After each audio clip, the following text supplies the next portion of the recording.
Hashem Svasai Tiftach Ufi Yagiti Lasecha. We are now in the 13th parak of Hoshea. In this parak, which is the Haftorah for Parshas Vayetze, we go back to the beginning.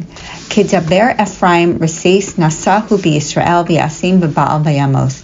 There was the king Yeravam, and Yeravam, who could have been a king that would have gone down in history as being a great king for generations. He specifically told Shlomo that he did something wrong when he built a house for his wife. There was a good beginning, but instead what happened? He went acharei haBaal. He went into the idols and Vayamos, and that's why it was taken away from him, and the kingdom after his son he was killed, the kingdom was gone. Va'ata Yosifu Lichto, and then you continue to sin. So first there was a time where it was just the king that was making the avodah zarah, but then it became something that you did, Masecha Kispam, with your own money, and Tunam, with your own intelligence, and so you used all of your capabilities to make these idols, and you did what? Zovche Adam Agalam Yishkon.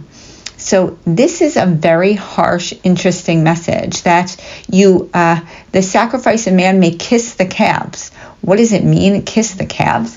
So we have this concept that life is just so upside down that you would kiss a calf and sacrifice your son. Where are your priorities in life? Where are you saying that? What do you kiss? What do you give credence to? What do you think is so important? The idols, the tangible? And it's interesting. We have this concept of what the Christians are called notzrim from fully formed. They're formed. They think that it's something that man can be divine, but man is not. Man needs to be formed. We have a mother and a father, and we're human, we're flesh, and only through our own spirituality can we ever get to a higher level. So here again, what is it that you sacrifice, and what is it that you kiss? Where is the beauty of spirituality in your lives? And so instead, it's going to be fleeting. Your lives, everything that you believe in it's fleeting. It's like a anan, a cloud. Katal, dew that just quickly get absorbed. Kamot, straw. And ashan, like smoke. These things don't last very long. It's so interesting. There's a midrash that says that what was it that Esav said to Yitzchak to try to get him and to trick him? What did he say? He said, Abba, am I supposed to say maser on salt? Am I supposed to say maser on the straw? What was he really saying? What he was really saying is, what's salt? Salt is something that's added. It's not the mamashas. It helps. It's like above food. And what is straw? Straw is the animal food. It's beneath food. So when you start to take the little details of your life and make those as the priority, that's what Esau was doing. He was changing around. Our Torah is not really the Torah. It's really like, let's hone in on one little itty bitty detail in our life and make that be the essence. And those things are fleeting. They're not real. And so Hashem says, I took you out of Mitzrayim and I was your leader. You didn't need an intermediary, but instead, what did you do? You asked for a king. And then I gave you a king, and a king that was supposed to help you. Even in my anger, I gave you a king. But what did you do with that? You didn't even listen to that, and it just led you in a very bad position. So Hashem says, so then what's going to happen? He uses four animal images. First, a lion, then a leopard, then a bereaving bear, and then a lioness. Why?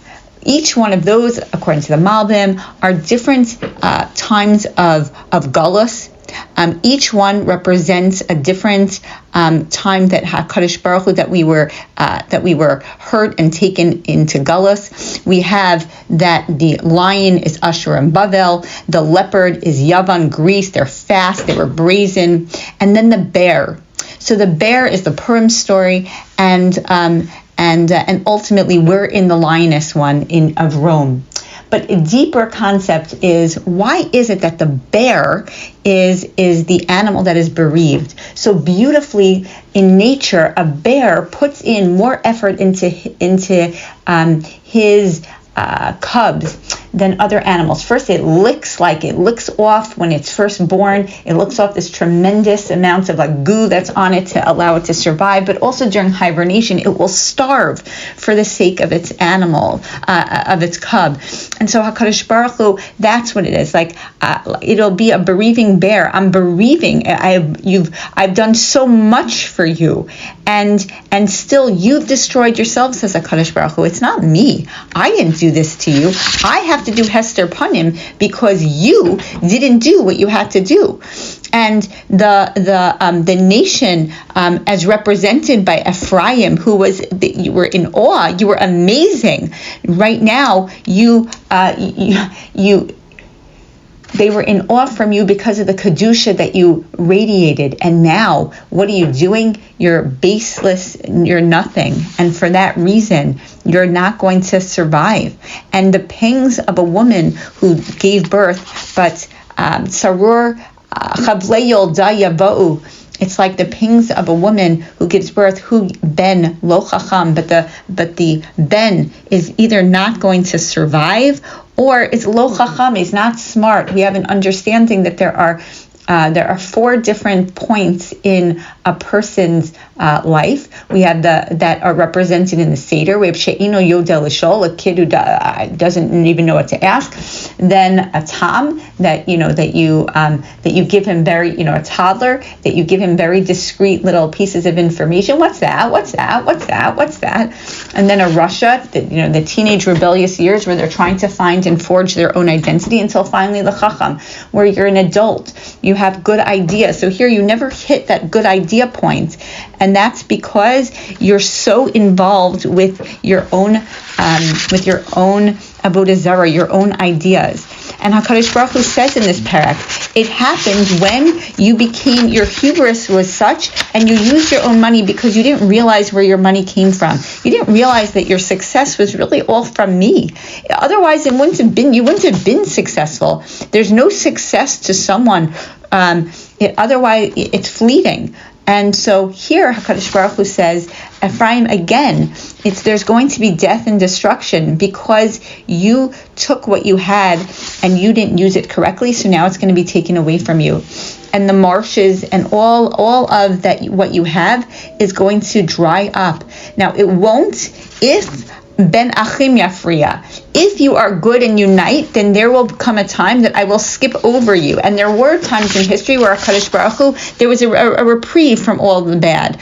And HaKadosh Baruch Hu said, no, it's okay. I will, because you are good to each other, I will not be bad to you. And again, that's a musar to us, to treat each other well. But otherwise, the springs are going to dry up, the fountains are going to be dried, and everything that you care about, Otzer kol klei chamda, everything that you care about are going to be taken away. Why? Because you don't care about the right things. These things are actually leading you astray. So HaKadosh Baruch Hu says, if that's the case and it's leading you astray and it really isn't helpful to you, then I'm not going to give it to you. I want Kli Chamda. I want to be that which you covet, not the stuff that you covet that I gave to you, that you are erroneously saying that it really comes from you. And so this parak is a parak, again, highlighting, and this is the second to last parak of Hoshea, highlighting for us the idea of where our priorities are, where Emunah begins, and it begins with the idea that it all comes from Hashem. And all throughout history, be it when we asked for a king during the time of Shaul, before that, during the time of the Shoftim, we had Hashem so close to us. Yes, we had a leader, but we had the right balance that Hashem wanted. There was the balance of, we have a leader, but we also have the opportunity to get close to Hashem directly. And then we lost it when we asked for a king. And then we lost that when the kings led us astray, and then we followed after those kings in an astray type of way. Because Hashem says, you knew that there was something going on that was wrong. But it really, one of the things that are highlighted is the idea of the mixed priority. If we kiss and if we give mercy to the evil, then then eventually we will do evil to the merciful. And that's exactly what happens. We had a tumultuous idea of what it means to be a Jew, and so for that reason, Hashem says, I've got to reset you, and it's not going to be in a good way. Lessons for life. What we kiss and what we sacrifice really represent who we are and what we're all about.